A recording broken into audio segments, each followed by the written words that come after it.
음악으로 세상을 아름답게 장일범의 유쾌한 클래식입니다.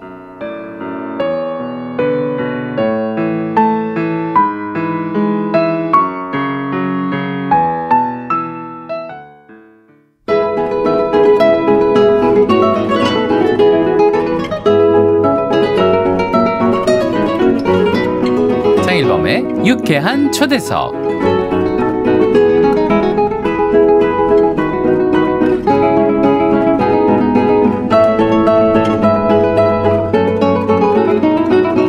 오늘은 정말 축제의 날입니다. 무슨 축제의 날이냐면 모차르트 축제의 날이거든요. 왜냐하면 너무나 반가운 두 분의 손님이 모차르트의 또 음반과 책을 갖고 오셨고요.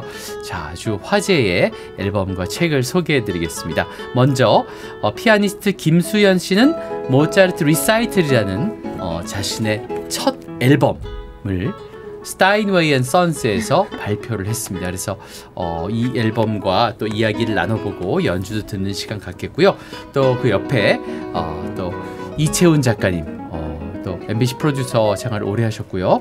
또 모차르트에 대한 애정과 사랑이 정말 넘쳐서 모차르트 이 학자가 된 분입니다. 아, 정말 그 엄청난 책 모차르트 평전, 한국 이 사람이 쓴 최초의 모차르트 평전, 이런 평전이 또 나올 수 있을까 싶을 정도로 모차르트를 자세하고 재미있고 정말 즐겁게 읽을 수 있는 그런 책이 탄생했습니다. 오늘 두 분과 인사 나누겠습니다. 김수현 씨 안녕하세요. 안녕하세요. 네, 이채훈 작가님 안녕하세요. 네, 안녕하세요. 네, 반갑습니다. 와, 정말 그 두 분의 이 역작이 이렇게 함께 나와서 너무나 이렇게 기쁜 축제의 시간을 갖게 되었는데요. 정말 모차르트라는 분이 얼마나 위대한 음악가였나 하는 것을 알 수 있는 시간이 아닌가 그런 그러네요. 생각이 들고요. 자, 먼저 김수현 씨는 네. 이 앨범을 낼 때 네. 모차르트 곡 중에서 피아노 곡이 뭐 당연히 정말 많은 곡이 있는데 여기 그 이렇게 구성한 뭐 소나타 9번 또 12번 그리고 G급 G장조 아이네 클라인의 G급 하나의 작은 G급 네. 그리고 콩트르당스 이 컨트리 댄스 이렇게 네. 구성한 이유가 궁금합니다. 네, 좀 언뜻 보시면 뭐 이렇게 이상한 걸 많이 갖다 놨나 싶으시게 조금 잡다하게 넣었는데요. 네네네. 근데 뭐 우리가 그 사실은 모차르트 소나타만 많이 알고 네, 아니면 네. 뭐 변주곡, 그러니까 네. 이런 큰 틀에 그러니까 여러 가지 작품을 쓴 곡들만 많이 알지만 네. 그 외에 다양한 장르의 소품들을 또 많이 작곡을 했고 그렇죠. 또 이제 또 컨트리 댄스 민속 춤곡은 또 잘 모르는 그렇죠. 또 장르이기도 하고 그래서 좀 다양한 모습을 좀 많이 담아보고 싶다. 그래서 좀 제가 특별히 또 좋아하는 곡들로 또 그렇게 넣어봤어요. 와, 근데 여기 그 앨범을 낸 곳이 스타인웨이 앤 선스예요. 네. 아무나 낼 수 있는 건 아니잖아요. 스타인웨이 앤 선스는 어떻게 이렇게 첫 앨범을 같이 발표하게 된 건가요? 네, 사실 제가 2년 전에 예. 그 몬트리올 콩쿠르 우승 당시에 이제 오. 스타인웨이 콩쿠르에서 이제 네. 음반을 같이 그 녹음할 수 있게끔 네. 네, 그 수상에 네, 부상으로. 부상으로. 부상. 네. 네, 그래서 네.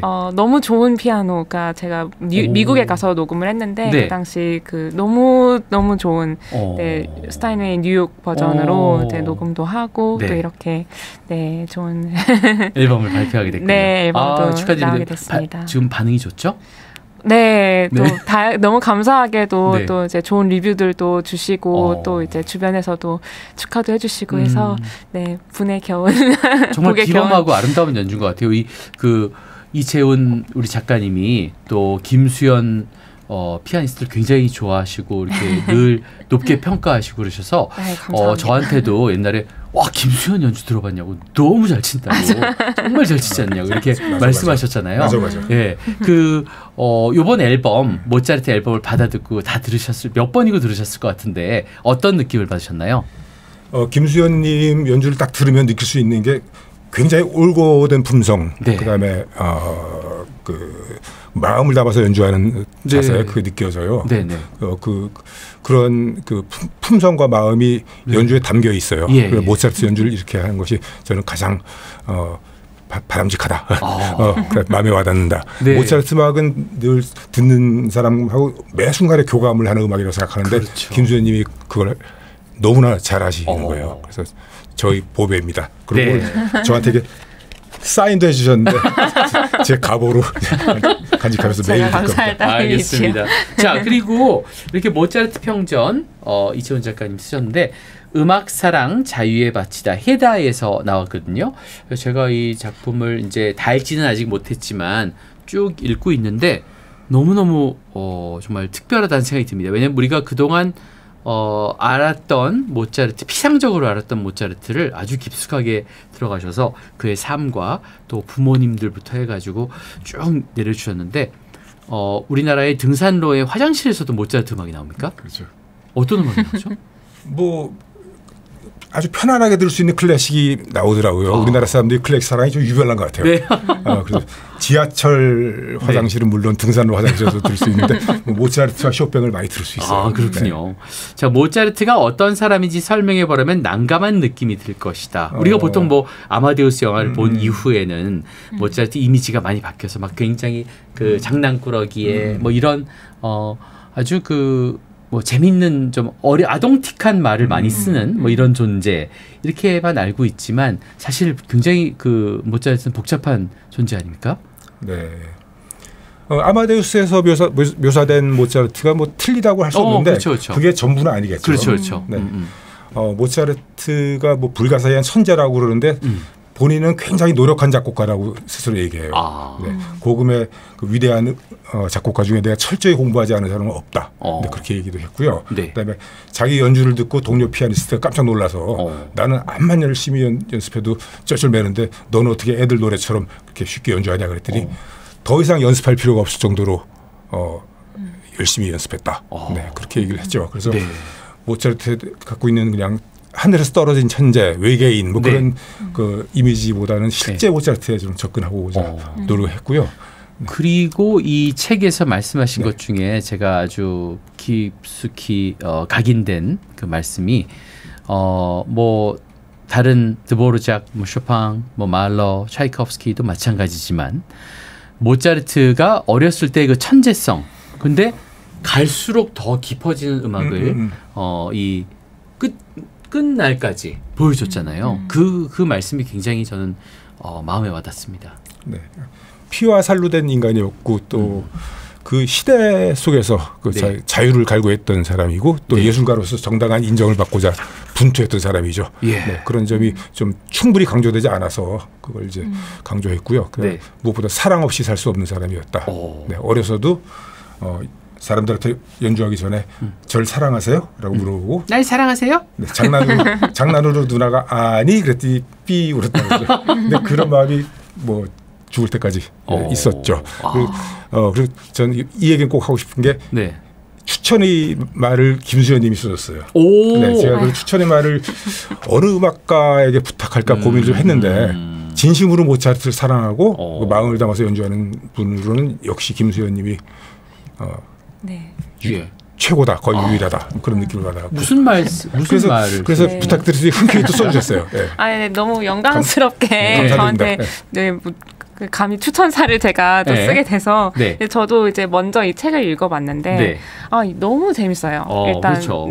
또 저는 또 피아노를 하는 입장이니까 또 어느 정도의 음악 아는 상태에서 이랬구나 저랬구나 하면서 읽었지만 아예 모르는 사람도 그냥 빨려가듯이 읽겠다. 정말 맞아요. 영화 보는 것 같았거든요. 그러니까 너무 디테일한 부분들까지 다 하나하나 가려운 곳을 긁어주시고 또 이런 에피소드가 있었고 또 정말 모차르트가 어떤 성격을 가졌고 어떤 생각을 가졌을지 조금 더 구체적으로 상상할 수 있게 또 그렇게 써주셔서 그리고 저도 또 음악을 봤을 때 느껴졌던 그의 사랑의 마음 그리고 정말 그런 그 모차르트의 진심 정말 자유와 사랑을 많이 말씀 주셨는데 저도 그런 부분에 너무 공감을 하고 있었던 터라서 계속 이제 연신 고개를 끄덕이면서 이 책을 읽게 됐어요. 저는 여기 중에 알프레드 아인슈타인이 말한 신들린 근면성. 맞아요. 이거 정말 힘든 건데 또 모차르트가 정말 그 하루의 시간을 쪼개서 네. 정말 새벽형 인간이었다고 하잖아요. 네, 그래서 제가 그걸 보고 나도 좀 아침에 일찍 일어나서 좀 본받아야 되는데. 네. 밤늦게 작은 거죠. 근데 하여튼 그 이 신들린 근면성이 결국 그 천재를 만든 것이 아닌가 이런 생각이 또 들죠. 정말 훌륭합니다. 그 또 최초의 프리랜서 음악가. 그렇죠. 어쩔 수 없이 그렇게 됐지만 또 그 길을 잘 개척한 거 아닙니까? 그렇죠. 네. 콜로레도 대주교와의 마찰. 네, 그 잘츠부르크에서 우리 김수현님 이제 살고 계신데 네. 모차르트 고향이잖아요. 네. 근데 잘츠부르크가 모차르트에게는 어가비 도시였던 거죠. 네. 잘츠부르크 그 대주교 콜로레도가 그 음악가를 하인 취급하면서 그 뭐 밥 먹을 때는 뭐 요리사 옆에 앉아라. 그다음에 뭐 어디 여행 갈 때는 날짜를 정확히 적어서 허락을 받고 와라 하시고. 근데 모차르트는 이미 어려서부터 전 유럽의 왕실을 떠돌면서 그 자유를 누렸던 사람인데 그런 억압을 받아들일 수 없었죠. 그래서 결국은 갈등이 증폭되다가 결국은 모차르트가 25살 되던 해 이제 결별하게 되는데 그게 프리랜서 음악가의 탄생입니다. 근데 너무 일찍 프리랜서가 돼갖고 음악 시장이 충분히 발전하기 전에 그러니까 악보 시장이 충분히 발전하지 않았고 피아노가 물론 이제 빠른 속도로 발전하면서 이제 보급되고 있었지만 아직 충분히 시장이 형성되지 않은 상태에서 됐기 때문에 고생을 했죠. 그러니까 모차르트는 참 시대를 엄청나게 앞서간 그런 코스모폴리탄이었다. 그런 생각이 듭니다. 그 오늘 이제 김수현 씨의 우리 연주를 들으면서 또 이 이야기를 계속 해나갈 텐데요. 처음에 그 골라주신 곡이 모차르트의 피아노 소나타 12번 F장조 KL 번호 332 이 곡인데요. 자, 이 곡 12번 중에서 1악장 알레그로 함께 들어볼 텐데 이 곡 또 우리 이채훈 작가님 말씀 주실 거 있죠? 이 곡에 대해서는 그 기원이 잘 알려지지 않아요. 1783년경에 모차르트가 빈에서 프리랜서 데뷔한 지 한 2, 3년 후에 아마 피아노 교습을 했어요. 음악회로도 물론 이제 수입을 올렸지만 피아노 레슨도 이제 병행했거든요. 신들린 근면성으로. 그런데 어느 피아노 제자 중에 한 명 됐었을 거로 추정을 하죠. 근데 그 요세파 아우렌하머인지 뭐 테레사 본 트라트너인지 확실치 않아요.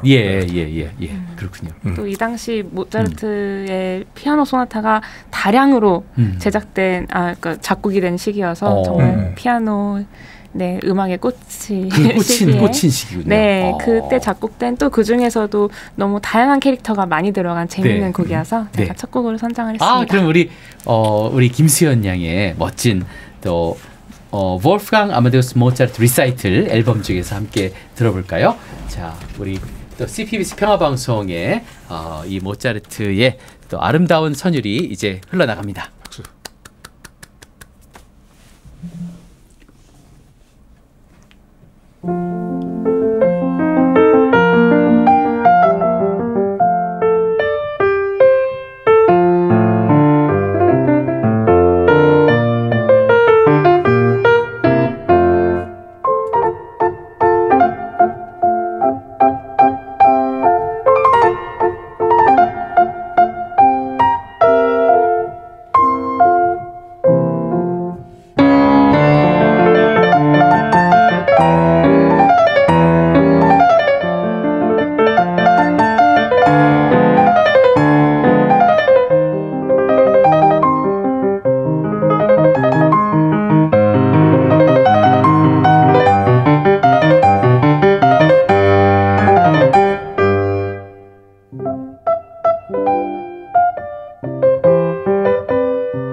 정갈하면서도 이 살아있는 터치.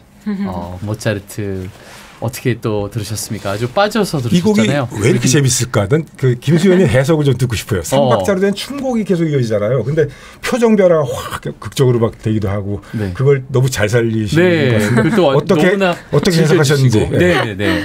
말씀 주신 것처럼 또 3박자가 가지는 좀 매력이 있는 것 같아요. 또 비단 모차르트뿐만 아니라 3박자일 때 항상 1, 2, 3 하는 이 그런 생생함 그런 이제 라이블리함이 좀 많이 느껴지기도 하고 네 저는 이 곡을 공부를 할 시절에 네. 그 제가 그 레슨을 받는 선생님 중에 한 분이신 그 프리드리히 굴다의 아들 하울 굴다 선생님하고 이제 이 곡을 얘기를 그러세요? 네, 이 곡을 같이 얘기를 할 적에 이제 그 아버지께서 해주신 말씀이 이제 그 피가로의 결혼에 나오는 한 장면이 아리아와 같은 조성이고 좀 비슷하다. 근데 거기에 있는 내용이 이제 그 어떤 남자가 그 이제 주인공인 피가로가 백작을 위해서 이제 내가 호의를 베푸는 척하지만 그 안에는 이제 질투심과 그런 좋지 않은 마음이 담긴 그 양면성을 가진 캐릭터를 얘기하는 것 같다.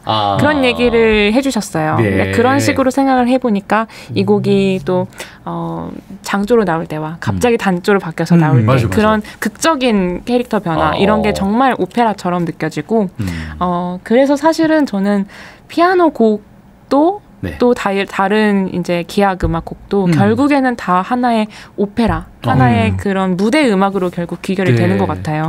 근데 사실은 어떤 악기로 연주하던 상관이 없는 것이죠. 그렇죠. 그냥 음악이 위고 그것을 뭐 피아노로 연주하던 아니면 현악사중두로 연주하던 결국에는 그 본질은 같이 가는 것 같아요. 맞습니다. 네. 특히 모차르트는 뭐 워낙에 오페라가 가장 중심이었기 때문에 그렇죠. 네. 네. 그래서 피가로가 마치 화제가 된 것 같은 네. 그런 일악장 알레그로였다 이렇게 볼 수가 있겠네요. 네. 근데 여기 책에 보니까 피가로의 결혼과 돈조반니로 스스로 고립됨을 자처했다 이렇게 쓰셨더라고요. 네. 그 모차르트가 빈 초기에는 자기 최대 장기인 피아노를 이제 대중들한테 선보일 걸 성공을 했어요. 네. 요셉 2세 황제가 이제 모차르트를 아껴주었고 귀족들도 다 이제 황제가 오면 이제 100명 가까이 따라오고 그래서 모차르트 예약 연주회로 흥행을 굉장히 성공을 했죠. 그러니까 당시 하이든 에스타 지궁의 그 궁정 악장을 쓰던 하이든보다 3배 이상 벌었어요. 그랬는데 이제 성공의 정점에서 이제 자신감을 갖고 쓴 오페라가 피가로 결혼인데 이게 지금 말씀하신 것처럼 피가로가 이제 백작 춤을 추시했다면 제가 기타를 쳐드리죠. 그런데 겉으로는 즐거운 것 같은데 속으로는 그냥 칼을 품고 있는 그런. 그게 이제 귀족에 대한 풍자 때문에 귀족들이 미움을 사기 시작한 거죠. 그래서 귀족들이 피가로 결혼 이후에 등을 돌리게 돼요. 돈조반니는 더 심하죠.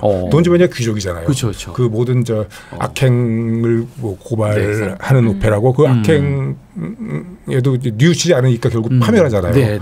이건 몰락하는 귀족 사회를 뭐 그러니까 귀족들이 상당히 보면서 기분이 나빴겠군요. 받아들였어요. 그럼요. 싹 등을 들렸어요. 알겠습니다. 귀족들이 평가는 지겨운 오페라다. 안유이성 불어로 그리고 지겨운 오페라. 그건 싫다는 얘기거든요. 그렇죠. 그래서 최고 걸작으로 비엔의 상류사에서 고립을 자초한 어떤 아이러니가 있다. 그러네. 지금 뭐 가장 많이 상연되는 그런 작품들인데요. 그리고 수현 씨가 그 잘츠부르크에 산 이유가 또 거기서 공부한 이유가 혹시 모차르트 때문인가요? 아니요. 좀 순서가 바뀌었어요. 오케이. 저는 사실 뜻하지 않게 또 지금 저를 있게 해주신 파벨 길로프 선생님을 만나게 되어서 그렇게 이제 선생님을 따라서 잘츠부르크 유학을 갔고 그래서 처음에는 유학을 가서 좀 다방면의 뭐 다른 여러 작곡가들의 작품들을 좀 배우면서 레퍼토리를 다졌지 모차르트로 바로 돌진하지는 않았었어요. 그래서 좀 모차르트는 저한테는 그냥 다들 어렵다고 하니까 다들 그냥 어려운 존재 내가 그걸 잘 칠 수 있을까? 그런 큰 산처럼 느껴졌었는데 제가 잘츠부르크를 살고 한 3, 4년이 지난 뒤에야 그래 내가 여기 사는데 모차르트 한번 해봐야지 그런 마음이 들어서 이제 시작을 했고 또 그러면서 그 동시에 제가 처음 모차르트 페스티벌의 연주들을 제가 잘츠부르크 가자마자 이제 많은 연주들을 제가 보고 들었어요. 정말 제가 처음 가서 봤던 게 하겐 콰르텟의 모차르트 현악사중주 그 공연이었고 그 외에도 이제 다른 오페라며 뭐 비엔나 필하모닉이 오면 또 그분들이 연주하는 심포니며 많은 모차르트 연주를 듣다 보니까 제가 좀 몸에 쌓여 있더라고요. 나중에 그걸 알게 됐어요. 그래서 그 시간이 축적이라고 하죠. 네, 헛되지 않았구나. 참치를 많이 먹으면 수은이 쌓이듯. 적당한 비유는 아닙니다만 뭐 비슷한 비유죠. 그래서 그렇게 점점 더 가까워지게 됐고 더 알아가고 싶어졌고 또 제가 잘츠부르크에 사니까 또 그런 아까 말씀하신 것처럼 모차르트에게는 잘츠부르크는 정말 좀 애증의 도시였잖아요. 그렇죠. 네, 너무 여기에 다시 돌아오고 싶어 했으면서도 나중에 또 떠나고 싶어 했고 그런 거를 또 이제 거닐면서 생각해 보면서 그런 이제 기회가 많았던 것 같아요. 또 그렇군요. 그리고 저도 또 감사하게도 또 모차르트를 스페셜로 하시는 또 여러 음악가들 분들을 너무 많이 만나서 또 레슨도 받았고 조언도 얻었고 또 그렇게 좀 운명같이 가까워지게 된 것 같습니다. 그렇군요. 제가 질문 하나 해도 돼요? 네네네. 잘츠부르크에서 만나서 지금도 이제 인연을 맺고 계신 파벨 길릴로프 선생님, 제가 듣기로는 굉장히 훌륭한 분 같더라고요. 전 자세히는 모르지만 좀 무섭다고 들었는데 피아니스트보다는 음악가가 먼저 되라는 말씀을 했다고 들었는데 그 얘기 좀 듣고 싶어요. 말씀하신 것처럼 항상 레슨 가면 이제 손가락을 잘 돌아가게 이렇게 연습을 잘 해가지고 가면은 넌 참 좋은 피아니스트야 이러셨는데 그 말씀을 하시고 저를 이렇게 눈빛이 예리하시거든요. 딱 이렇게 저를 이렇게 바라보세요. 그러면 저는 이제 그게 칭찬이 아닌 줄 알고 고개를 이렇게 수그리게 되죠. 이제 그 피아니스트라는 말은 이제 칭찬이 아니고 그 음악이 먼저 들려야 된다. 음악가여야 돼. 그래 그런 의미에서 넌 피아니스트보다 좋은 음악가가 되려고 항상 그 생각을 가지라고 말씀을 하셨죠. 더 크게, 더 넓게. 그리고 그 예전에 그 MBC 이제 프로듀서 시절에 그 교양 프로 예술 교양 프로 많이 하시잖아요. 그래가지고 모차르트 다큐멘터리를 찍으셨습니다. 너무 좋아하시면서 그때 가장 좋아하는 작품이 돈조반니라고 얘기를 하셨고요. 나오셔서 그 다큐멘터리 저도 출연을 해가지고 제가 이제 그 초청을 받아서 할리우드 극장에 간 거예요. 그래가지고 거기 이제 그 낙원상가 위에 있는 거기에 제 성균관대에서 강의를 할 때인데 문화예술학과 학생들하고 쫙 가가지고 같이 그 다큐멘터리를 아주 재미있게 봤거든요. 그 당시에 그 이채훈과 지금의 이채훈 그때의 그 모차르트를 받아들이던 느낌하고 좀 어떻게 달라진 게 있나요? 그러게요. 지금 이 책을 제가 쓰기 직전에는 제가 모차르트를 뭐 이만큼 아는 걸로 생각을 했거든요. 근데 다 쓰고 나니까 요렇게 모르고 모르는 게 훨씬 많다는 느낌이 들어요. 근데 모차르트 다큐 할 때도 요건 내가 평생 하고 싶었던 다큐다. 이제 찬스가 왔다 드디어. 제목이 뭐였죠? 모차르트 2부작인데 1편이 모차르트, 1000번의 입맞춤. 그다음에 2부가 마술피리 음악의 힘으로. 저는 일부에 출연했군요. 1000번의 입맞춤. 그래요. 정말 그 프로그램을 빛내주셔서 다시 한번 감사드리면서. 근데 그때 정작 하려니까 모차르트 음악성이 너무 방대하고 너무 깊어서 뭘 해야 될지 모르겠더라고요. 그래서 정작 이제 촬영 편집 들어갈 때는 굉장히 당황한 상태로 그냥 갔는데 지금 좀 아쉬움이 많이 남아요. 그래서 지금 다시 한다면 그때보다 좀 더 나은 걸 할 수 있지 않을까 그런 생각이 드는데 다시 한번 또 만드셔야죠 다큐멘터리. 김수현 님이 말하는 모차르트 뭐 그런 거. 좋다. 저는 안 될 것 같은데. 그 자격에. 저 첫 장면은 자일자크강에서 제가 낚시하는 장면을 이렇게 그래서 시작하는 걸로. 멋있어. 자, 제가 장소 섭외를 하겠습니다. 아니, 저 낚시할 줄 몰라서. 자, 근데 이 요번에 들려주실 곡이 바로 그 앨범의 모차르트 리사이틀의 첫 곡입니다. 네. 아주 짧은 곡이고 굉장히 개성 넘쳐서 이거 모차르트 곡인가? 뭐 이런 생각이 들 정도로 네. 아주 굉장히 프레시한 네. 그런 느낌의 곡인데 모차르트의 아이네 클라인의 지그 작은 지그 G장조 케일 번호 570인데요. 이 곡을 첫 곡으로 넣은 이유가 궁금합니다. 우선 먼저 앞서서 이 곡을 처음 봤을 때 저의 마음 또한 그러했거든요. 이런 곡이 다 있었나 싶고 네. 이 곡이 굉장히 후기에 쓰여진 곡이에요. 그런데 지그라는 장르에서 네. 이제 굉장히 바로크 시대에 많이 그렇죠. 쓰여졌던 바로크 춤곡의 곡이잖아요. 네. 그래서 그런 그 바로크의 정치가 오히려 드러나고 네. 이제 모차르트가 흔히 얘기하듯 오페라 작곡했을 때처럼 이렇게 멜로디가 아름답게 선율이 아름답게 흐르고 전혀 그런 곡이 아니고 네. 오히려 선율이 없고 다 짤막짤막 이렇게 그 조각조각 나 있는 그런 곡이 어떻게 있을까 했는데 그러니까요. 저는 여기서 이제 모차르트의 해악을 많이 좀 느꼈던 것 같아요. 네. 네. 맞아요. 또 말씀을 더 해주세요. 예. 이 곡에 대해서는 제가 책에서 좀 언급한 게 있는데 잠깐 읽어도 될까요? 네, 그럼요. 당연히요. 예.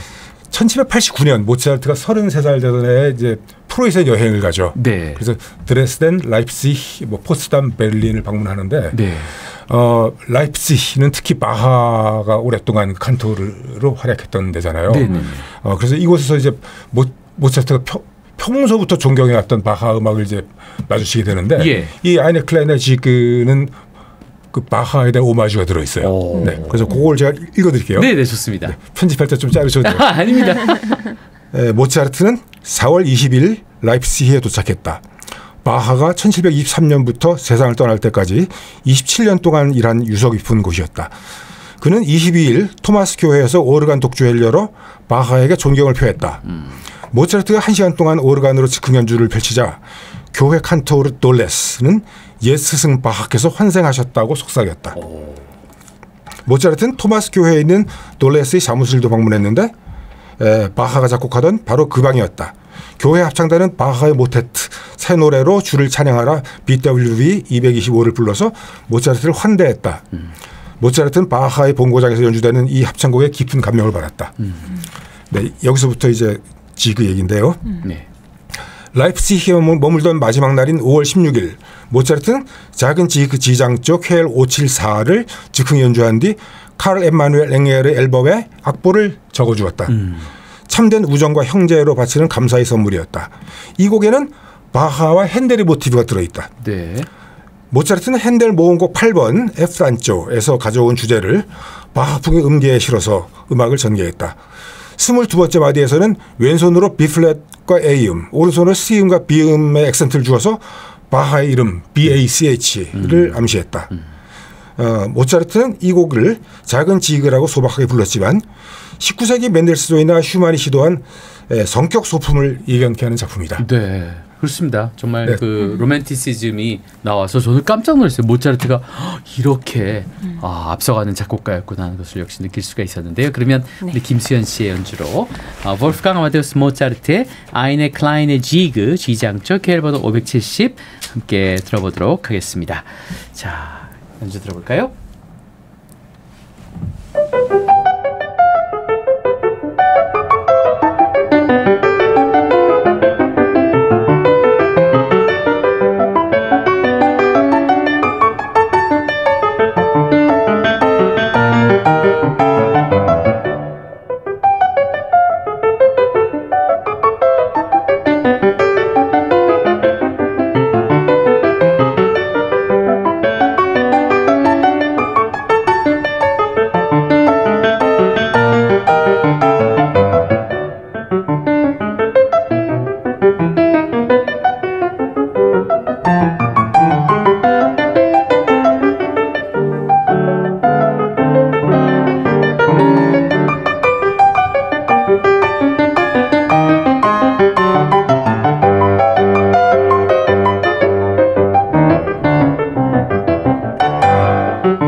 김수현의 연주로 모차르트 리사이틀 앨범에 수록되어 있는 첫 번째 곡입니다. 아이네 클라인의 G장조 K번호 570 함께 만나봤습니다.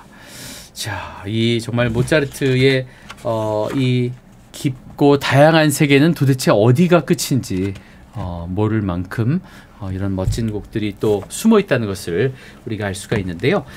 자, 그리고 여기 제가 재밌게 읽은 게 18페이지에 있는 평생 클래식 음악을 들어본 적이 없는 아프리카 원주민들에게 모차르트 음악을 들려주니 매우 기뻐했다는 일화가 있다.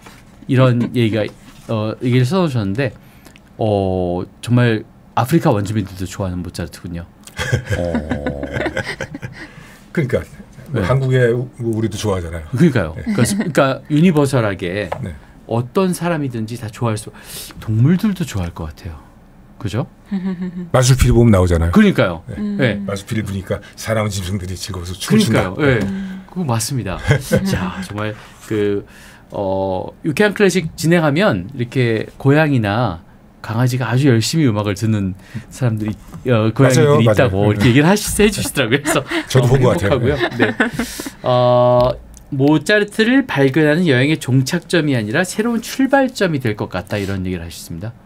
이 책이. 네, 제가 모차르트를 좀 안다고 착각을 하고 있었는데 네. 쓰고 나니까 아무것도 모르겠다.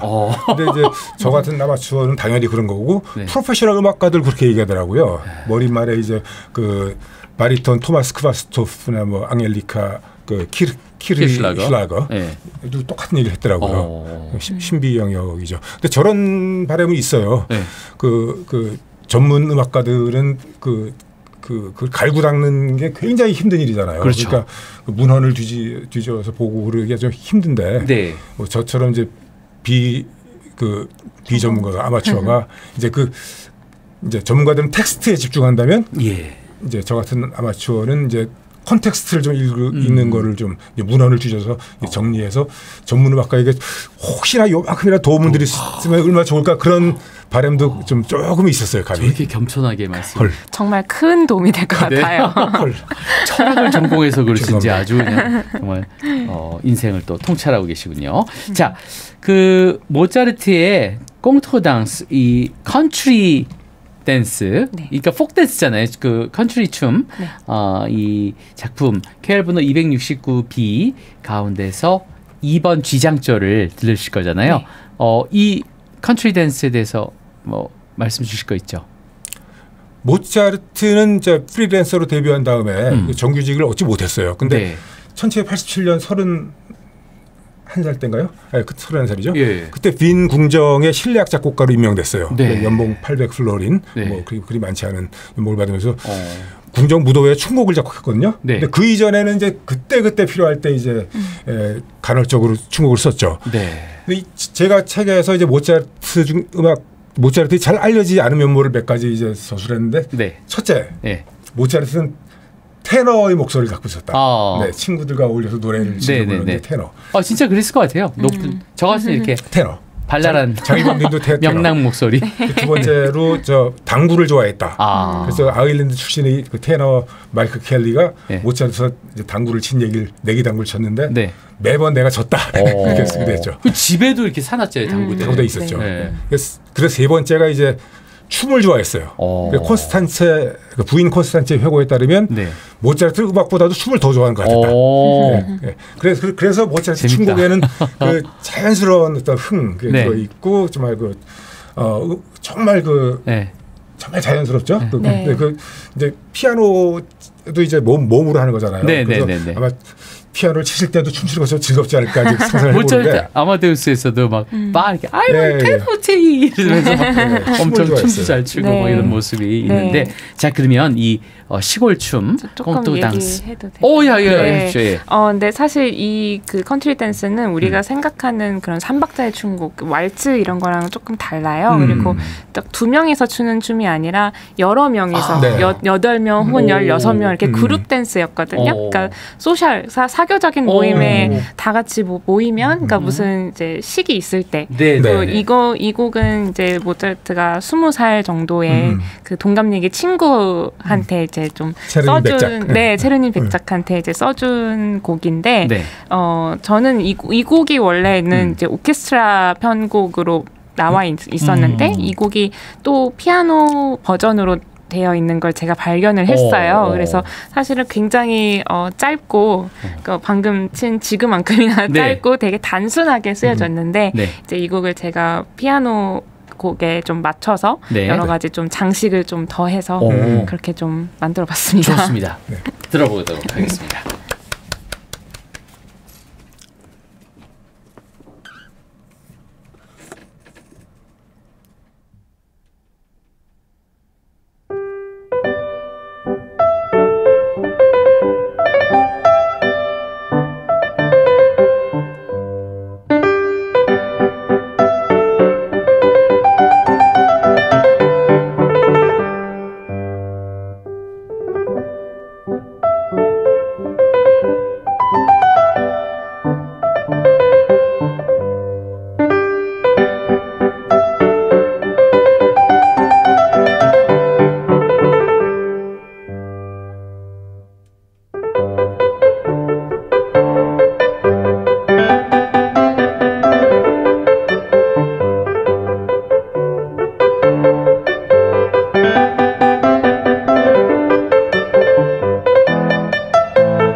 아주 많은 분들이 이렇게 어울려서 춤추는 그런 느낌도 함께 받을 수 있었던 즐거운 곡이었습니다.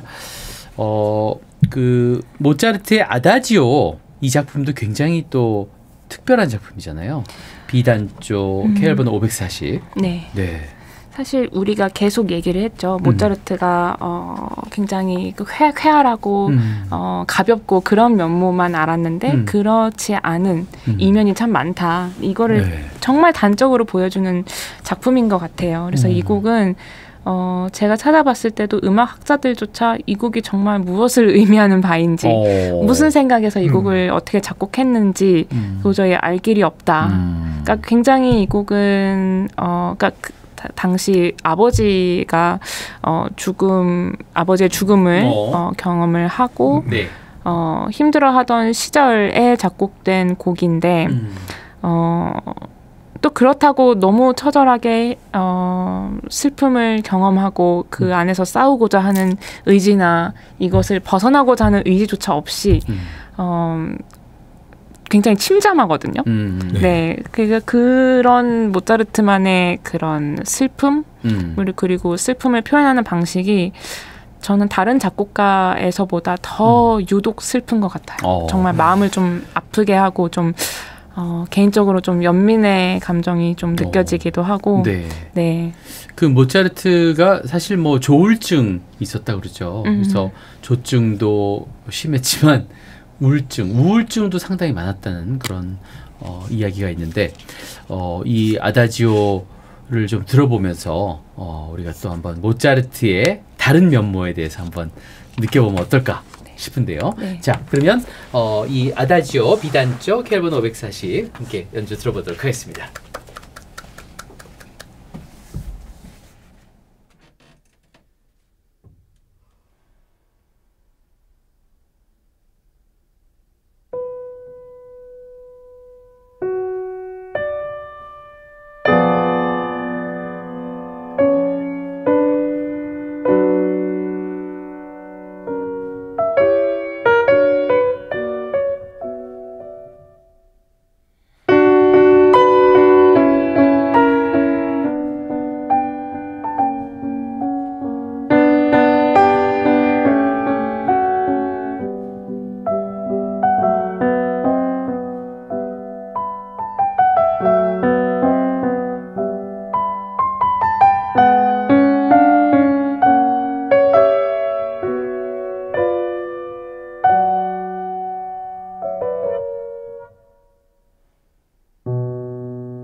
네, 아주 숙연해지는 곡인데 이 곡을 들으시면서 우리 이채훈 작가님은 굉장히 괴로워하시네요. 막 얼굴을 파묻고 막 우시는 줄 알았어요. 뭐 속으로 우르신 무슨 사연이 있으십니까? 아니 집중해서 그냥 들었고요. 아, 네네네. 오늘 뭐 제가 너무 좋아하는 피아니스트 김수현님이 연주를 이렇게 가까이서 듣는 행운을 그 누리게 돼서 제가 감격해서 혼자 울었습니다. 아, 그러셨군요. 이야. 이 곡은 참 특이하죠, 정말. 네, 모차르트의 다른 곡하고도 전혀 비슷하지 않아요. 그래요.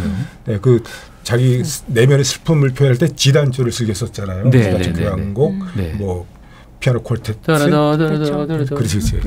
노래 잘하시는데. 뭐 그리고 좀 맞아요. 분노, 질투, 분노, 증오, 뭐 악마자인 걸 쓸 땐 디단조. 우리 수현님 디단조 콘셉트도 멋있게 연주하시는 것 같은데 디단조. 그거는 어느 정도 이렇게 요런 유형 이렇게 설명이 되는데 네. 이 비단조 아다지오는 정말 그냥 너무 쓰디쓴 느낌. 네. 그렇죠. 수현님 네, 어떻게 느끼시는지 정말 궁금한데요. 오히려 저는 이 슬픔을 있는 그대로 받아들이고 인내하는 느낌이 강한 것 같아요. 인내하는 느낌. 네. 그냥 인내하고 어떻게 보면 체념일 수도 있고. 근데 또 마지막에 맨 마지막에 들어보셨지만. 갑자기 어느 순간 한 줄기 빛이 비치는 듯이 그 비단조에서 비장조로 바뀌어요. 그래서 마지막을 그렇게 장조로 끝냄으로써 그래도 그 희망 한 줄기는 잃지 않았다는 것을 넌지시 보여주고 끝난 것 같아서 그래서 저는 더 이 곡이 참 가슴이 아프네요. 그렇죠. 좀 어두운 시절이었는데 호주의 의사 피터 데이비스라는 사람 책을 봤어요. 제가 그 사람은 모차르트 단조 곡들을 이제 조울증으로 아까 자기 어머님 말씀하신 대로 조울증으로 설명했는데 내면의 긴장과 분열을 이제 단조로 표현하는 것은 이렇게 어려운 곡을 씀으로써 자기 치유를 한 게 아닌가. 근데 이 비단조가 특히 그렇다는 거죠. 알겠습니다. 자, 이제 끝곡을 연주해 주실 차례거든요. 김수현 씨가 준비해 주신 아베 베름 코르푸스. 이 곡 성체 안에 계신 예수 이 작품을 함께 만날 텐데요. 이 곡을 마지막 곡으로 골라주신 이유가 있을 것 같아요. 네, 아까 제 앨범의 첫 곡을 보여드린 것처럼 이 곡이 제 앨범의 마지막에 수록된 곡이고 사실 이 곡은 또 피아노 곡이 아니고 합창? 합창과 오케스트라와 함께하는 곡인데 이 앨범을 준비하면서 이 곡이 저한테 많이 또 위안이 되고 또 감동이 되었고요.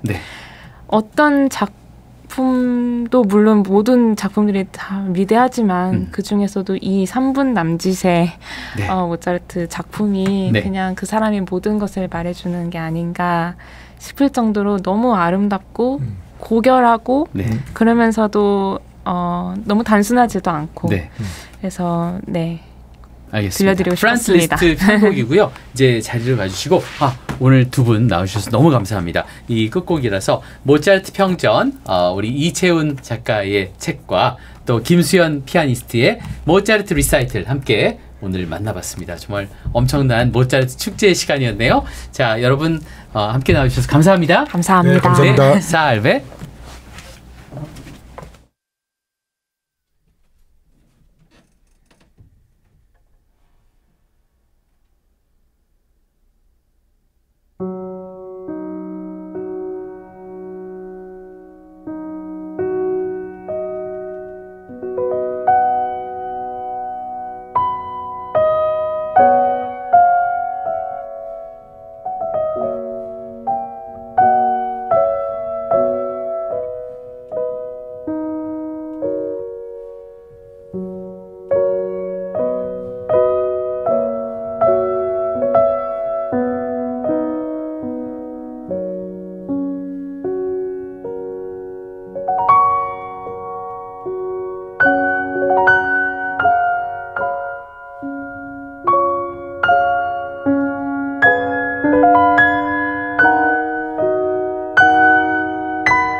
네.